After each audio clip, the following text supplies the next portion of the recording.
저는 박정수입니다. 올해 70이 되었고 40년간 초등학교에서 아이들을 가르쳤습니다. 아내 영자가 세상을 떠난 지도 벌써 3년이 흘렀죠. 오늘도 평소처럼 병원에서 정기검진을 받고 나왔는데 의사가 혈압이 조금 높다며 무리하지 말라고 하더군요. 집으로 돌아가는 길에 지하철역 계단을 천천히 내려가면서 무의식 중에 오른손 약지의 반지를 만지작거렸습니다. 얇은 은반지에 작은 별 모양이 새겨진 이 반지는 제가 교장으로 퇴임하던 날 제자들이 선물해 준 것입니다. 하지만 이 반지에는 더 깊은 의미가 있었죠. 30년 전 제가 담임을 맡았던 6학년 아이들에게 졸업 선물로 나눠준 반지가 바로 이것과 짝을 이루는 반지였습니다. 선생님과 여러분이 언제나 연결되어 있다는 의미라고 말하며 한 명씩 손에 끼워 주었던 기억이 생생합니다. 그때는 그저 기념품이라고 생각했는데 세월이 흐르면서 그 작은 약속이 얼마나 소중한 것이었는지 깨닫게 되었습니다. 지하철역 대합실을 걷는데 갑자기 누군가의 시선을 느꼈습니다. 고개를 들어보니 20대 초반으로 보이는 여성이 저를 바라보고 있었어요. 낡은 패딩 점퍼를 입고 손에는 큰 가방을 들고 있었는데 뭔가 익숙한 느낌이 들었습니다. 그런데 그 여성의 시선이 제 얼굴이 아니라 제 손가락을 향해 있다는 걸 깨달았어요. 저는 잠시 멈춰 서서 그 여성을 다시 살펴봤습니다. 왼손 약지에 반지 하나가 빛나고 있었거든요.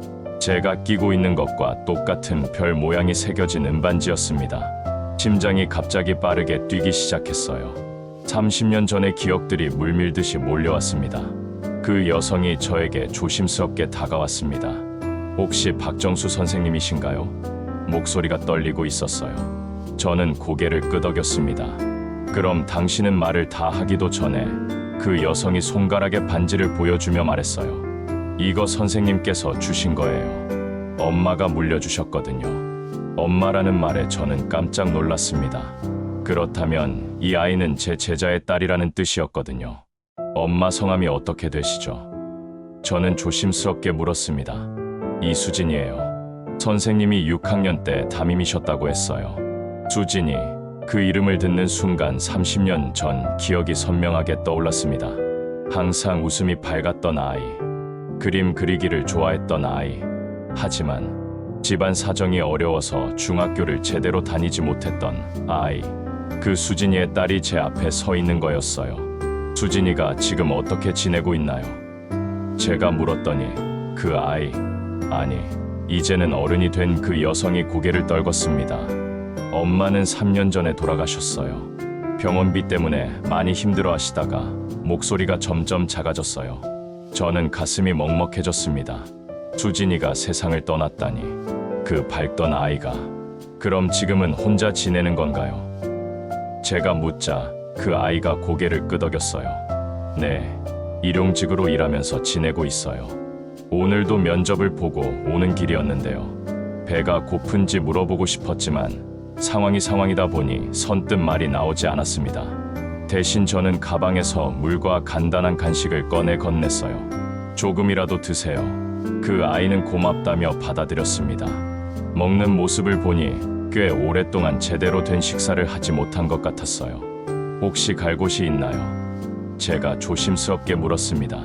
그 아이가 머뭇거리더니 고시원에서 지내고 있어요라고 작은 목소리로 대답했어요. 고시원이라니.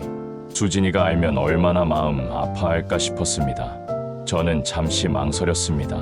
집에 데려가자고 하면 부담스러워할 수도 있고 요즘 세상에 낯선 사람을 따라가는 것도 위험하다고 생각할 수 있으니까요. 하지만 그 반지를 보니 마음이 움직였습니다. 30년 전 약속이 저를 부르고 있었거든요. 제 집에 와서 따뜻한 식사라도 하고 가세요. 수진이 이야기도 듣고 싶고요. 제가 말하자 그 아이가 깜짝 놀라며 괜찮을까요? 폐가 되지 않을까요? 라고 걱정했습니다. 전혀 그렇지 않아요. 오히려 제가 더 반가워요. 집까지 가는 길에 그 아이가 자신의 이름이 이지은이라고 소개했습니다. 23이고 대학을 졸업했지만 취업이 쉽지 않아 이런저런 일을 하며 지내고 있다고 했어요. 엄마인 수진이가 평생 제 이야기를 해줬다며 선생님 덕분에 중학교를 마칠 수 있었다고 하더라고요. 아파트 현관문 비밀번호를 누르는 손이 약간 떨렸습니다. 혼자 사는 집에 누군가를 데려오는 게 몇 년 만인지 모르겠더라고요. 아들 준호가 가끔 와서 잔소리를 하곤 하는데 오늘은 뭐라고 할까 싶었습니다. 일단 지은이에게 씻을 수 있는 곳을 알려주고 깨끗한 수건을 건넸어요. 그동안 저는 부엌에서 미역국을 끓이고 밥을 따뜻하게 데웠습니다. 김치와 밑반찬도 작은 접시에 정갈하게 담았죠. 영자가 살아있었다면 이런 상황을 어떻게 받아들였을까 생각해보니 분명히 더 따뜻하게 맞이했을 것 같았어요. 지은이가 식사를 하는 동안 저는 서재로 들어가 오래된 서랍을 뒤졌습니다. 교직 시절 받았던 편지들과 사진들이 가득 들어있는 서랍이었죠. 그 안에서 수진이가 중학교 1학년 때 보내온 편지를 찾았어요. 편지에는 이런 내용이 적혀 있었습니다. 선생님, 중학교에 잘 다니고 있어요. 선생님께서 주신 반지를 보면 힘이 나요. 나중에 어른이 되면 이 반지를 제 아이에게도 물려주고 싶어요. 그리고 그때 우리 아이에게 선생님 이야기를 많이 해줄 거예요. 편지를 읽으니 눈물이 났습니다. 수진이가 정말로 약속을 지켰구나 싶었거든요. 그 아이가 세상을 떠나면서도 딸에게 이 반지와 함께 저에 대한 이야기를 전해준 거였어요. 다른 편지들도 뒤져보니 수진이가 고등학교를 졸업하고 취업을 했다는 소식, 결혼을 했다는 소식도 있었습니다. 그런데 어느 순간부터 편지가 끊어져 있었어요. 아마 생활이 힘들어지면서 연락을 드리기 어려웠을 거라고 생각했습니다. 편지 중에 특별한 것이 하나 있었어요. 수진이가 딸을 낳고 보내온 편지였는데 그 안에 작은 사진이 들어 있었습니다. 갓난아기를 안고 있는 수진이의 모습이었죠. 그리고 편지 마지막에는 이런 문장이 있었어요. 선생님, 제 딸 이름은 지은이에요. 언제나 감사하는 마음을 가지라는 뜻으로 지었어요. 저는 이 편지와 사진을 들고 거실로 나갔습니다. 지은이가 식사를 마치고 있었어요. 지은아, 이거 보렴. 제가 편지를 건네자 지은이의 눈에 눈물이 고였습니다. 엄마가 저에 대해 쓴 편지네요. 처음 봐요. 그때 현관문이 열리는 소리가 들렸습니다. 아들 준호가 퇴근하고 온 모양이었어요. 준호는 45살의 회사원으로 아내 은영과 함께 살고 있습니다.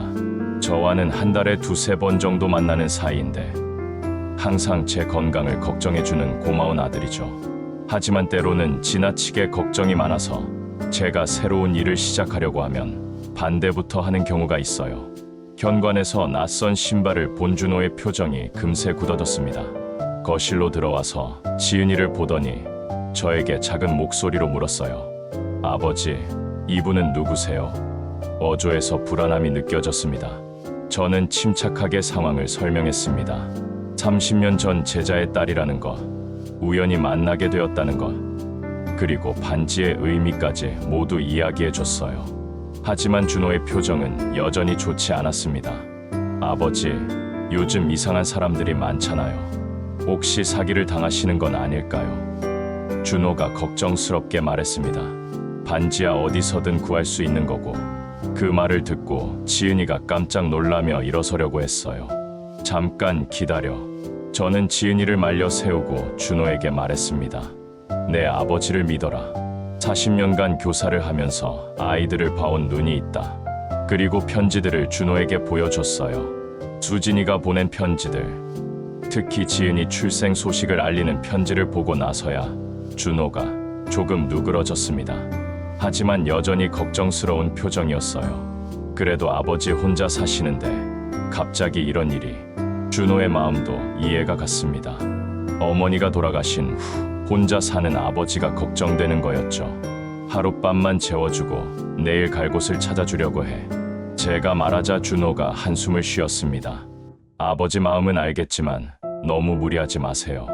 다음 날 아침, 저는 지은이와 함께 옛 근무지였던 초등학교를 찾아갔습니다. 30년 전 일들을 더 자세히 알아보고 싶었거든요. 학교는 많이 변해 있었지만 교무실은 그대로였어요. 현재 교장 선생님께 사정을 말씀드리고 옛 기록들을 찾아볼 수 있는지 문의했습니다. 다행히 졸업 앨범과 몇 가지 자료들이 보관되어 있었어요. 30년 전 6학년 2반, 제가 담임했던 아이들의 졸업사진을 보니 수진이가 선명하게 보였습니다. 엄마다. 지은이가 반가워하며 사진을 가리켰어요. 그 모습을 보니 제 마음도 뭉클해졌습니다. 사진 속 수진이는 정말 밝게 웃고 있었거든요.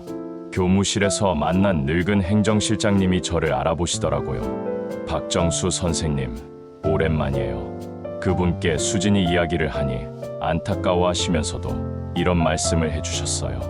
그 학급 아이들이 선생님을 정말 좋아했어요. 졸업하고도 몇 년간 편지가 계속 왔었거든요. 그때 행정실장님이 오래된 상자 하나를 가져오셨습니다. 이거 혹시 필요하실까 해서 버리지 않고 보관해뒀어요. 상자 안에는 제가 받았던 편지들과 아이들이 그린 그림들이 들어있었어요. 수진이가 그린 그림도 여러 장 있었죠. 그 중에 특별한 그림이 하나 있었습니다. 수진이가 그린 가족 그림인데 엄마, 아빠, 그리고 자신과 함께 선생님이라고 쓰인 사람이 한 명 더 그려져 있었어요.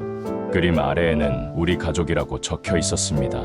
지은이가 그 그림을 보더니 울먹였어요. 엄마가 항상 말씀하셨어요. 선생님이 또 다른 아버지 같다고. 그 순간 저는 뭔가 무거운 책임감을 느꼈습니다. 수진이에게 저는 그런 존재였구나. 그렇다면 지은이에게도. 집으로 돌아오는 길에 아파트 복도에서 옆집 할머니를 만났습니다. 최근에 이사 온 분인데 사람들과 이야기하기를 좋아하세요. 선생님, 어제 젊은 여자가 오는 걸 봤는데 며느리세요? 하고 물어보시더라고요. 저는 간단히 옛 제자의 딸이라고 설명했는데 그 할머니가 고개를 갸웃하며 요즘 그런 사기가 많다던데라고 중얼거렸어요. 이 말을 듣고 지은이가 위축되는 모습을 보니 마음이 안 좋았습니다. 집에 들어와서 지은이가 선생님, 제가 폐만 끼치는 것 같아요. 내일 고시원으로 돌아갈게요라고 말했어요. 하지만 저는 그럴 수 없다고 생각했습니다. 수진이와의 약속, 그리고 이 반지가 의미하는 것을 생각하면 지은이를 그냥 보낼 수 없었거든요. 그때 준호가 전화를 걸어왔습니다. 아버지, 혹시 그 사람 아직 집에 있어요? 전화 너머로 뭔가 급한 기색이 느껴졌어요. 왜? 지금 가보니까 동네에서 소문이 나고 있어요. 노인을 속이는 사기꾼이라고. 저는 깜짝 놀랐습니다. 벌써 그런 소문이 돌고 있다니. 그건 잘못된 소문이야. 진짜 수진이 딸이 맞아. 하지만 준호는 그래도 조심하세요. 요즘 세상이 어떤 세상인데라고 걱정을 멈추지 않았어요. 전화를 끊고 나니 지은이가 가방을 챙기고 있었습니다. 선생님께 폐만 끼쳐드리는 것 같아요. 정말 괜찮으니까 걱정하지 마세요. 하지만 저는 그 아이를 붙잡고 안쳤어요. 지은아, 진실은 시간이 증명해주는 법이야. 우리는 당당해야 해. 그리고 서재에서 수진이의 편지를 더 찾아봤습니다. 그 중에 결정적인 증거가 될 만한 것이 있었어요. 수진이가 결혼식 사진과 함께 보낸 편지였는데 거기에 남편분 이름과 지은이 아버지에 대한 이야기가 자세히 적혀 있었거든요. 저는 지은이와 함께 저녁 식사를 준비하면서 수진이에 대한 더 많은 이야기를 들었습니다. 지은이가 들려주는 엄마 이야기는 제가 기억하는 수진이와 정확히 일치했어요. 그림 그리기를 좋아했던 것, 늘 밝게 웃었던 것, 그리고 어려운 상황에서도 포기하지 않았던 것. 엄마가 마지막까지 이 반지를 끼고 계셨어요. 지은이가 자신의 반지를 보며 말했습니다. 병원에서도 빼지 말라고 하셨거든요. 선생님과의 약속이니까요. 그 말을 듣고 저는 가슴이 뭉클해졌습니다. 30년 전에 아무 생각 없이 나눠준 작은 선물이 수진이에게는 그렇게 큰 의미였다니. 엄마가 항상 말씀하셨어요. 힘들 때마다 이 반지를 보면 선생님 목소리가 들린다고. 포기하지 마라. 넌 할 수 있다는 목소리가요. 저는 제 반지를 내려다봤습니다. 이 작은 은반지가 이렇게 큰 힘이 될 줄은 꿈에도 몰랐어요. 그리고 지금 지은이에게도 같은 힘이 되어주고 있다는 걸 깨달았습니다. 그때 현관 초인종이 울렸습니다. 준호와 은영이 함께 왔더라고요. 은영은 처음 보는 얼굴이라 어색해했지만 제가 상황을 설명하자 이해해 주었습니다. 아버님, 그런 사연이 있었군요. 준호도 낮에 직장에서 동료들에게 이야기를 해봤는데 다들 감동적인 이야기라고 했다면서 조금 누그러진 모습을 보였어요. 아버지, 저도 너무 성급하게 판단했나 봐요. 그날 밤 우리는 모두 함께 앉아서 수진이의 편지들을 읽어봤습니다. 지은이가 처음 보는 편지들도 많았는데 엄마가 얼마나 저를 존경하고 고마워했는지 알 수 있었어요. 그리고 딸에 대한 사랑이 얼마나 깊었는지도요. 며칠이 지나면서 저는 중요한 결정을 내렸습니다. 지은이에게 우리 집에서 지내면서 새로운 시작을 준비하라고 제안한 거예요. 물론 준호는 처음에 반대했습니다. 아버지 연세를 생각해서라도. 하지만 저는 마음이 정해져 있었어요. 준호야, 아버지가 40년간 교사를 했던 이유가 뭔지 아니? 아이들을 가르치고 돌보는 게 내 일이었어. 지금도 마찬가지야. 지은이도 처음에는 부담스러워했습니다. 선생님 연세도 있으시고 제가 이렇게 신세를 져도 될까요? 하지만 저는 오히려 제가 더 도움을 받는다고 말했어요. 혼자 사는 집에 생기가 돌아서 좋아. 그리고 영자가 살아있었다면 분명히 이렇게 했을 거야. 준호도 며칠 생각해보더니 조건을 내걸었어요. 그럼 일주일에 2번은 제가 와서 확인할 거예요. 그리고 지은 씨도 빨리 일자리를 구해서 독립할 수 있도록 도와드릴게요. 은영도 적극적으로 도와주겠다고 했습니다. 제가 아는 회사에 괜찮은 자리가 있어요. 지은 씨 전공이 뭐예요? 지은이가 경영학과를 졸업했다고 하니 은영이 눈을 반짝였어요. 그럼 제가 소개해드릴 수 있을 것 같아요. 그렇게 해서 지은이는 우리 집에서 지내기로 했습니다.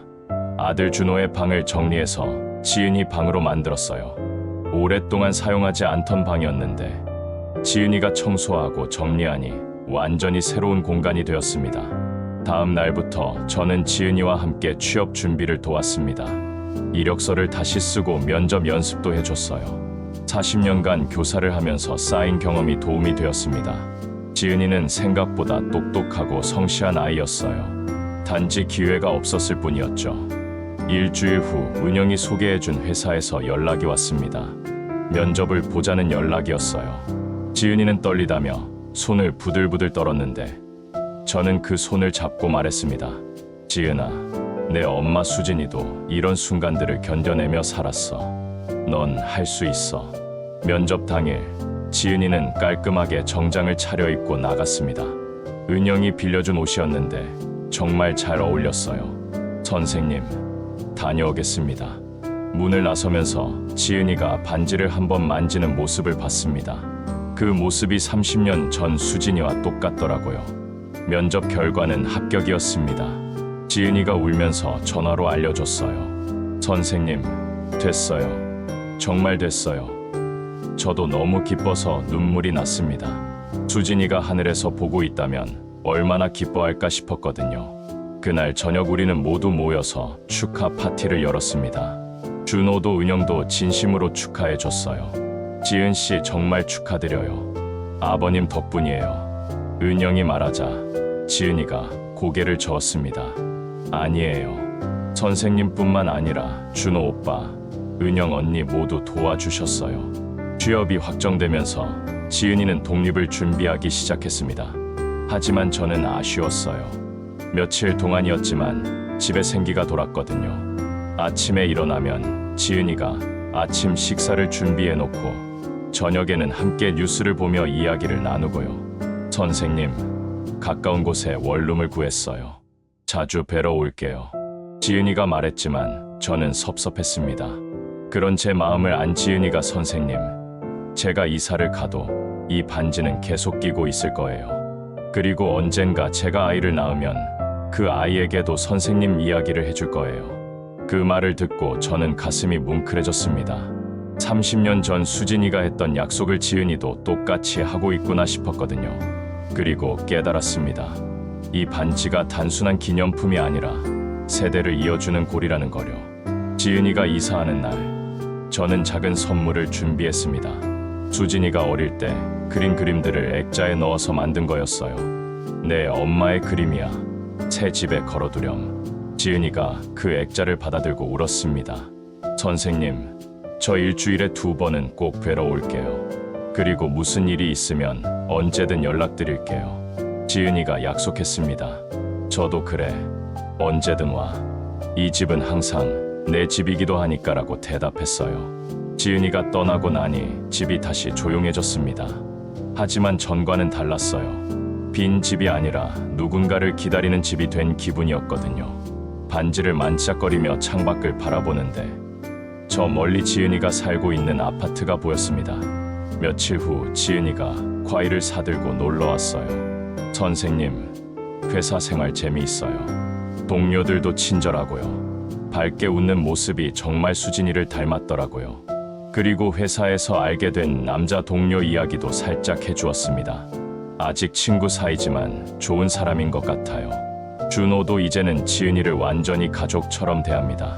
지은 씨, 아버지 혼자 계실 때 자주 연락드려요. 저희도 바빠서 자주 못 뵙거든요. 은영도 지은 씨 덕분에 아버님이 많이 밝아지셨어요라고 말해줬어요. 그렇게 시간이 흘러 이제는 지은이가 정말 우리 가족 같아졌습니다.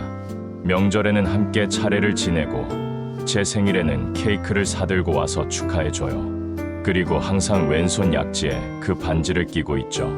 어제는 지은이가 남자친구를 데리고 왔습니다. 선생님께 소개해드리고 싶어서요. 착하고 성실해 보이는 청년이었어요. 지은이가 행복해 보여서 저도 기뻤습니다. 그리고 그 청년에게도 반지 이야기를 해줬어요. 이 반지는 약속의 의미가 있습니다. 지은이를 소중히 여겨주세요. 오늘 아침에도 저는 반지를 만지작거리며 하루를 시작했습니다. 이제 이 반지는 단순한 기념품이 아니라 살아있는 약속이 되었어요. 30년 전 수진이와의 약속, 그리고 지금 지은이와의 약속, 그리고 앞으로 이어질 새로운 약속들. 지은이가 언젠가 결혼을 하고 아이를 낳으면 그 아이에게도 이 이야기를 들려줄 거예요. 할아버지 같은 선생님이 있었다는 이야기, 약속을 지키는 것이 얼마나 소중한지에 대한 이야기를요. 창밖으로 따뜻한 햇살이 들어옵니다. 반지가 그 햇살을 받아 반짝이고 있어요. 마치 수진이가 하늘에서 고맙다고 인사하는 것 같습니다. 저는 미소를 지으며 반지에 대고 작은 목소리로 말합니다.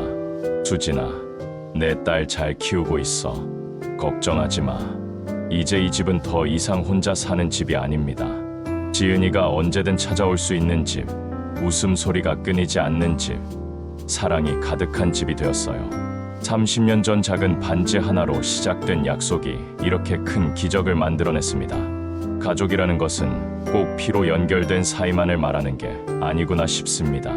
마음으로 연결되고 약속으로 이어진 사람들도 진짜 가족이 될 수 있다는 걸 지은이를 통해 배웠어요. 반지를 바라보며 생각합니다. 앞으로도 이 작은 약속이 계속 이어져 나가기를, 그리고 더 많은 사람들에게 희망이 되기를 말이죠.